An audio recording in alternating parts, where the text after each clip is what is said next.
Hello दोस्तों, आज हम पढ़ेंगे कक्षा 10वीं का गणित new NCERT book chapter 11। Chapter का नाम है वृत्तों से संबंधित क्षेत्रफल और प्रश्नावली 11.1 का हम क्वेश्चन नंबर 10 पढ़ेंगे। तो क्वेश्चन नंबर 10 क्या कहता है कि एक छतरी में 8 ताने हैं जो बराबर दूरी पर लगे हुए हैं।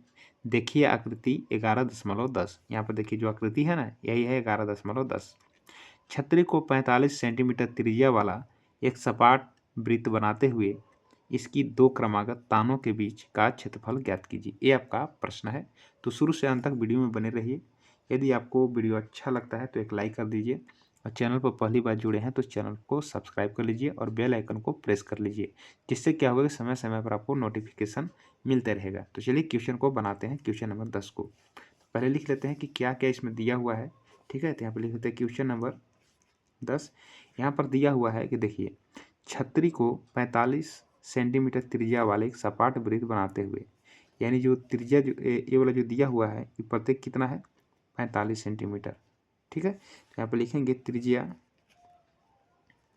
यानी आर बराबर कितना दिया हुआ है तो 45 सेंटीमीटर।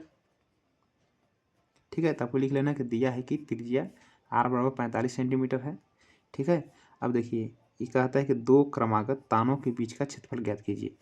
जैसा कि ये वाला चित्र दिख रहा है, ये चित्र को हम चलिए यहाँ पर उतार लेते हैं। यहाँ पर देखिए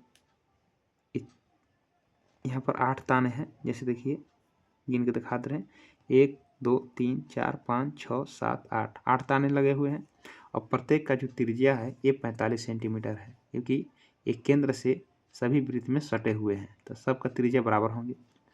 ठीक है, लेकिन यहाँ पर क्या बोल रहा है, यहाँ पर क्या बोल रहा है कि दो क्रमागत तानों के बीच का क्षेत्रफल ज्ञात करना है। तो दो ले लेते हैं, कोई दो ले लेते हैं, ये वाला 2 हो गया और ये वाला 2 हो गया।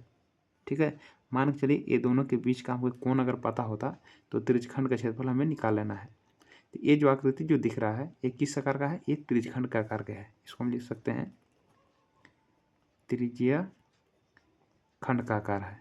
ठीक है, तो ये थीटा का मान हो गया और ये प्रत्येक जो ताना है कितना है इसका त्रिज्या 45 सेंटीमीटर। तो आर का मान 45 हो गया।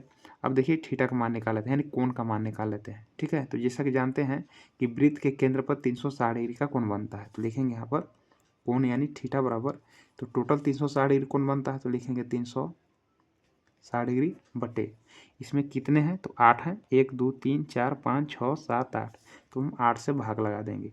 ठीक है, तो एक का कोण पता चल जाएगा, तो क्या करेंगे कितना आएगा तो 8 चौके 32, 8 चौके 32 4 8 25 40 यानी 45 डिग्री आया। तो थीटा बराबर कितना आएगा 45 डिग्री, 45 डिग्री यानी आर का मान भी 45 है और थीटा का मान भी 45 है। समझ में आ गया, निकाल लिए। अब क्या करना है कि दो क्रमागत तानों के बीच का क्षेत्रफल यानी त्रिज्यखंड का क्षेत्रफल निकालना है। ठीक है, तो लिखेंगे यहाँ पर त्रिज्य खंड यानी दो क्रमागत ताना कौन हुआ, यही देखिए दो क्रमागत ताने के जो बीच का है इस क्षेत्र को क्या बोलेंगे त्रिज्यखंड का क्षेत्रफल भी लिख सकते हैं। लिखेंगे त्रिज्यखंड का क्षेत्रफल बराबर फार्मूला होता है थीटा बटे 360 गुने पाई आर स्क्वायर होता है। इस पर बैठा देंगे हम। थीटा का मान कितना है 45 बटे 360 गुने पाई का मान देखिए नहीं दिया हुआ है ना, तो पाई का मान जब नहीं दिया है तो क्या करेंगे इसको हम यहाँ पर 22/7 प्रयोग करेंगे और गुने आर का मान कितना है तो आर का मान देखिए यहाँ पर दिया है 45, लिखेंगे यहाँ पर 45, यहाँ पर स्क्वायर है स्क्वायर बैठा लेंगे। अब इसको हम बनाएंगे। ठीक है, तो कटेगा 9 पचे 45 और 9 चौके 36 40 होगा, 5 कम 5 5 चौके 40, तो कितना हुआ 1/8 गुने 22/7 बचेगा गुने 45 गुने 45। ठीक है, तो ये तो 7 से भी नहीं कटेगा, 8 से भी नहीं कटेगा, तो एक कट सकता है ये 4 2 चौके 8 2 चौके 8 और 2 से 11 बार में। तो चलिए इसको हम गुना कर लेते हैं। तो ऊपर बचा 11 गुने 45 गुने 45 बट्टे में 4 गुने 7 बचा 11 गुने 45 का जो स्क्वायर होगा ना कितना होगा तो 5 के 20 25 यानी गुना करने पर 45 में 45 20 25 आएगा बट्टे 7 चौके हो जाएगा 28, ऐसे 28 होगा। अब थोड़ा सा और गुना कर लेते हैं तो लिखेंगे यहाँ पर बराबर। अब ऊपर ऊपर गुना कर लेते हैं तो गुना कर लेते हैं 11 से जब गुना करेंगे 20 25 में तो आएगा 20 25 20 25 5 5 2 7 2 के 2 2 के 2 2 के 2 इतना आएगा। ठीक है, यहाँ पर देखिए गुना करने पर कितना आएगा तो 22,275 लिखेंगे। 22,275 बटे कितना हो जाएगा 28 हो जाएगा तो लिखेंगे यहाँ पर 28।